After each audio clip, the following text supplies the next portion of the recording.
আসসালামু আলাইকুম দর্শক। বিষয়টা খুব চুপিচাপি ঘটে গিয়েছিল। চুপিচাপি এই অর্থে যে এটা নিয়ে বড় বড় সংবাদ মাধ্যমেও খুব একটা আলাপ আলোচনা নেই, আর হবেই কেন। বিচারের বাণী নিভৃতে কাঁদবে কিনা, নাকি এক সময় ততোধিক শক্তিশালী হয়ে উঠবে, এটা পরবর্তীতে জানা যাবে। বাংলাদেশে ইউনূস সরকার জুলাই অভ্যুত্থানের জুলাই যোদ্ধাদের জন্য, এই জুলাই যোদ্ধা প্রশ্ন, জুলাই যোদ্ধা শব্দটা বলতে আমার কিছু জায়গায় দ্বিধা আছে। ইউনূস সরকারের চোখে জুলাই যোদ্ধা যারা, তাদের জন্য একটা ইন্ডেমনিটি দিয়ে গেছে, একটা দায় মুক্তি দিয়ে গেছে। এই দায় মুক্তি নিয়ে আমরা সবসময় সোচ্চার। আমরা বলেছি যে ইতিহাস, আইন, সমাজ, সভ্যতা এই দায় মুক্তিকে কখনো স্বীকার করতে পারে না। একটা হত্যাকাণ্ড, শত শত হত্যাকাণ্ড দূরের কথা, একটা হত্যাকাণ্ড বিচারের বাইরে থাকবে একটা স্বাধীন সার্বভৌম দেশে। আইনশৃঙ্খলা হোক তখন নাজুক, বা দেশ তো স্বাধীন। এটা কোনো মুক্তিযুদ্ধ না, এটা কোনো স্বাধীনতার যুদ্ধ না। এটা ইরান আগ্রাসনের বিপক্ষে মার্কিন সেনার উপর ইরানিদের বোমা বর্ষণ না। এটা দেশের অভ্যন্তরীণ একটা গোলযোগ। সেই গোলযোগে যারা মারা গেছে তাদের জন্য ইন্ডেমনিটি দেওয়া হলো। এই ইন্ডেমনিটির ফাঁক বলে কিনা জানি না। আপনারা সবাই জানেন যে আগের দিন, আমি যেদিন 13 ফেব্রুয়ারি 2026 কথা বলছি, 13 মার্চ 2026 কথা বলছি, তার আগের দিন বাংলাদেশের আদালতে আসিফ মাহমুদ সজীব ভূঁইয়া, আলোচিত চরিত্র, এনসিপির মুখপাত্র, তাকে 1 নম্বর প্রধান আসামি করে পুলিশ হত্যার দায়ে 42 জনকে, টোটাল 42 জনের নামে একটি মামলার আবেদন করা হয়েছিল। আদালত এই মামলাটি গ্রহণ করেননি। আদালতের সিদ্ধান্ত নিয়ে আমাদের কিছু বলার নেই, বা আমরা এই সিদ্ধান্তর সম্পর্কে কোনো কমেন্ট করতে চাই না। বাট ওভারঅল ওই ইন্ডেমনিটি সংসদে বহাল হবে কি হবে না, বিএনপির পক্ষ থেকে স্বরাষ্ট্রমন্ত্রী অলরেডি বলে দিয়েছেন তারাও ইন্ডেমনিটির পক্ষে। তিনি বলছেন যে পুরো জাতিকে এখানে ঐক্যবদ্ধ থাকতে হবে। এই নিয়েও আমরা আমাদের মতামত প্রকাশ করেছি। সেই ইন্ডেমনিটি সংক্রান্ত সহ জুলাই অধ্যাদেশ নিয়ে উচ্চ আদালতে একটি রিট আছে। সেই রিটের নিষ্পত্তি হওয়া পর্যন্ত নিশ্চয়ই আমাদের অপেক্ষা করতে হবে। তবে এই যে নিম্ন আদালতে আবেদনটা করা হয়েছে, এই আবেদনটায় কি চিন্তায় পড়ে গেছে এনসিপি নেতৃবৃন্দ? এনসিপির টপ লিডাররা কি এতে শঙ্কিত হয়ে উঠেছে? যখনই জুলাই হত্যাকাণ্ডের বিচারের প্রসঙ্গ আসে, যখনই বাংলাদেশে পুলিশ হত্যার প্রসঙ্গ আসে, তখনই এই লোকগুলো কেমন যেন তটস্থ হয়ে যায় না, কেমন যেন খুব বেশি রিয়াকশান শুরু করে। এই নাহিদ ইসলামী পুলিশ হত্যা নিয়ে বিচার হতে পারে, পুলিশ গ্রিন সিগন্যাল পেয়েছে তদন্তের, এই কথা শুনেই সে বলে উঠেছিল না এটা মীমাংসিত ইস্যু।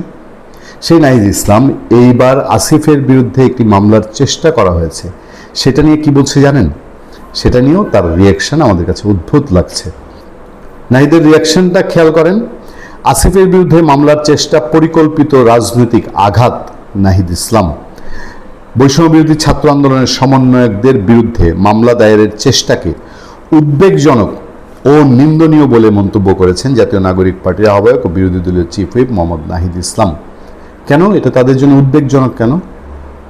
যদি মামলা হয়, বিচারে তো সাক্ষী, সাবুত, দীর্ঘ প্রক্রিয়া, 20 বছর লাগে। বাংলাদেশে নর্মালি হত্যা মামলার দেখা যায় যে বিচার হতে 20 বছর লাগে।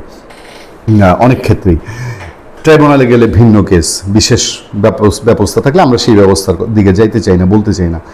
তো মামলা, মোকদ্দমার সাক্ষ্য, প্রমাণ সেগুলো আসবে। তাহলে এখানে উদ্বেগের কি আছে? যে মানুষটা নির্দোষ, বুক ফুলিয়ে আমরা চলি, আমরা কোনো ফৌজদারি অপরাধে দণ্ডিত না। আমরা সবসময় বলি আমাদের ফোন কল, হোয়াটসঅ্যাপ সবসময় ওপেন থাকে। আজ থেকে না, আওয়ামী লীগ সময় থেকে আমরা জোর গলায় বলি যে আমরা তো রাষ্ট্রবিরোধী, সরকার বিরোধী কোনো ষড়যন্ত্র করি না।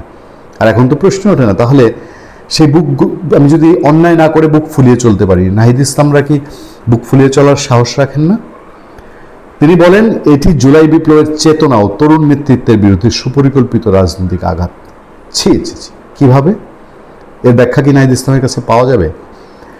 এক বিবৃতিতে তিনি বলেন আসিফ মাহমুদকে প্রধান আসামি করে এটার জন্য তাদেরকে স্পেশাল বিবৃতিও দিতে হলো। দেখেন যে আসিফ মাহমুদকে প্রধান আসামি করে জুলাই বিপ্লবের নেতৃত্ব দানকারী বৈষম্য বিরোধী ছাত্র আন্দোলনের সমন্বয়কদের বিরুদ্ধে অভ্যুত্থানকালীন ভূমিকার জন্য মামলা দায়েরের অপচেষ্টা হয়েছে, তবে আদালত এই মামলা গ্রহণ করেনি।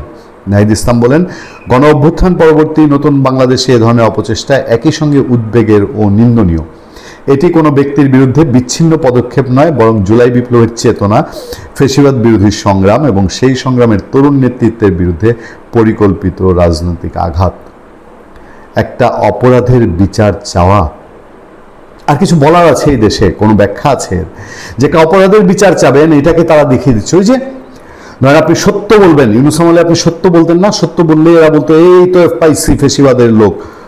আপনি অন্যায়কে অন্যায় বলবেন, আপনাকে ফ্যাসিবাদী বানায় বলে হইতো না এই আমাদের জুলাই বিপ্লবের চেতনা ধ্বংসকারী পেয়েছি, ধরো একে জেলে ভরো। ঠিক এই এই ঠিক এই টোনটাই, এই সুরটাই তো এখন রয়ে গেছে।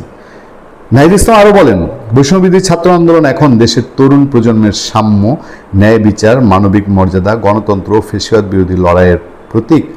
এই আন্দোলনের নেতৃত্বদানকারী ছাত্রদের বিরুদ্ধে হয়রানিমূলক মামলা দায়েরের চেষ্টা প্রমাণ করে যে 5 আগস্টের পরাজিত শক্তি এখনো ষড়যন্ত্রে লিপ্ত।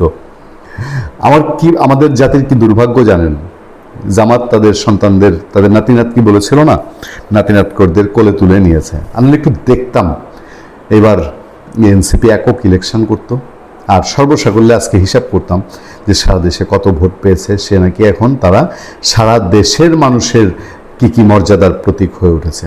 আর কিছু বলতে ভালো লাগে না। বিচার বিবেচনা এবং প্রকৃতি সব কিছুর হিসাব তো নিশ্চয়ই একদিন মিলিয়ে নিবে। ভালো থাকবেন, সুস্থ থাকবেন। আপনাদের সাথে আমি আতিক রহমান, পূর্ণিয়া।